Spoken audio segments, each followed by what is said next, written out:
Hey y'all, this is David, the Georgia photographer, and today I've got my Leica Q2.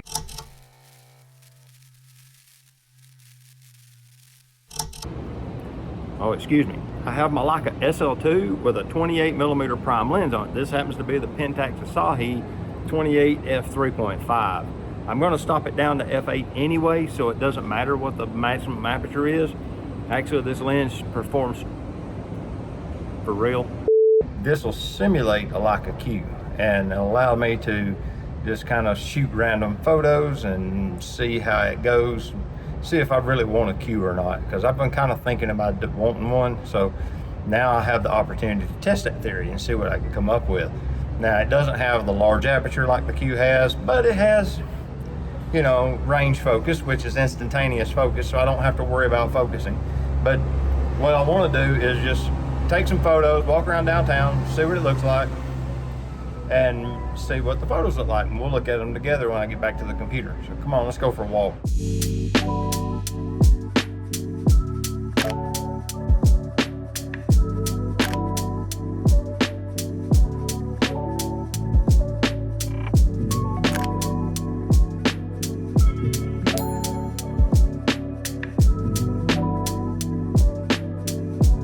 All right, I've made my way down here to the river, and it's kind of sparse because I'm here at about 2:30 in the afternoon, and it's a Tuesday, so there's not really anybody out and about.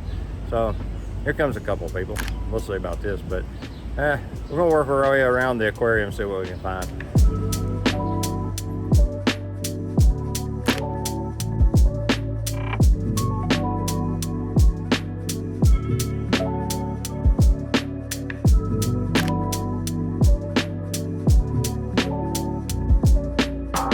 What you're looking at is the remnants of where the Genghis Grill and the Cheeseburger building once stood.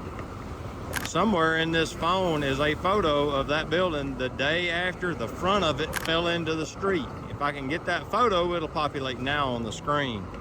But yeah, they still haven't done anything with that vacant lot. They recovered the bricks for a long time out of the rubble, and now it's just debris. Looks like it's waiting to be developed. All right, I'm back to the truck. So now we're gonna go back to the studio and edit the photos and see what I've come away with.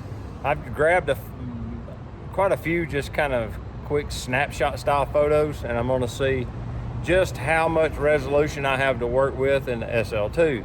It has a equivalent sensor to the Q2. They're both like 47 megapixels. I don't know if they have the exact same sensor, but this allows me to pretend I have a Q2 without having to buy one. So, well, let's just see what's going on in the studio. With this idea, let's look at some photos that I took with the SL2 and this 28mm Pentax lens, and let's just see what we come up with. Now, here's what we're going to look at. Let me switch over. There we go. And you're going to see here that what I've found is that the imagery, well, number one, that lens and camera takes stunningly beautiful images. These are straight out of camera with zero edits, by the way. You know, and you can see there's plenty of resolution. Since it's a 47 megapixel sensor, there's just so much resolution in this image. This is texture. I was just playing with the camera.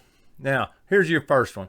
I'm about 15, 20 feet away at this point, and I didn't want to disturb the scene, so I took my photo with the ability to crop later. I mean, these people are still sharp. Look at this. You can see the drinks are fine, the hair, it's incredible. You know, you can position it, like you can position that guy out if you wanted, or if you wanted to just like do a square crop and just get them and him. I mean, there's a lot of room in this photo.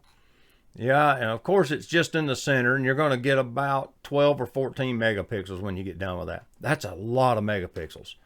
People don't think it's much anymore, but it's still a lot. Yeah, I thought the broken window was kind of neat, so I wanted to try and get a reflection shot with them cracks in it, but you know, playing with the camera. This guy here, look at this. There you go. He was out in the middle of the road, and I couldn't get out there quick enough to get closer. When he rode by, I just dropped the camera down to my waist as I walked by and snapped a frame. As you can see, I'm not very good at that. Then this is a Dutch tilt angle shot, just playing with the camera, just seeing what all you can do. None of these photos were focused at all. Of course, that one, there's a little motion blur on him, but you can see they're in focus. I mean, look at his shirt. These images are sharp, but it's because I'm shooting at f8 or f11. I don't remember. It might have been f11 at this point. Either way, I was shooting at a high enough aperture that basically everything in the picture is in focus. So you just hold it up, take the photo, walk on. You don't even have to look at the camera. You just hold it around, just move it, point it, fire the frame, keep going. Thought this would turn out. It just didn't translate to the camera. There's that lot I spoke about earlier. The girl on her phone, you know, you could easily do that. You know, you could do some kind of thing where you wanted to put a logo here. I mean, there's all sorts of stuff. This image has got a lot of versatility, actually. That might actually be the thumbnail for I've done. The Panera Bread. Look at that. Whatever. You get the point. You know, they're all croppable.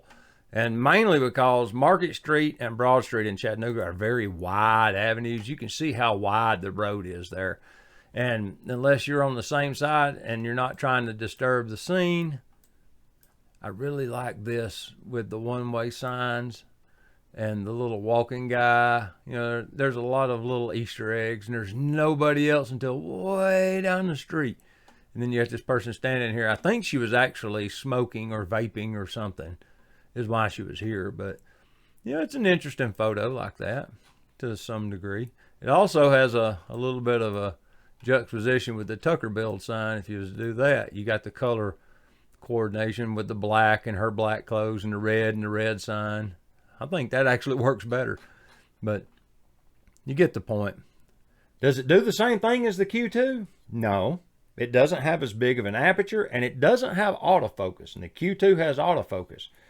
This one does not. With this old manual lens, that's just a trade-off.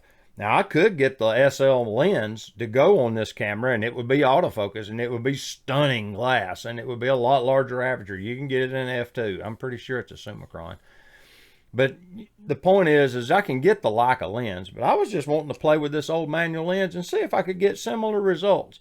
And really, I could. I did have image stabilization here, so that did help some, but it worked out fairly well. It allowed me to shoot with it and see if I liked the focal length.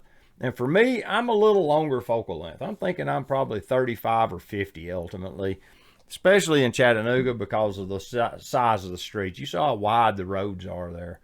But I just wanted to go over that and share my findings with you, see if you're interested. What's your preferred focal length when you just wander the streets? This actually works out pretty good for a wandering the street focal length.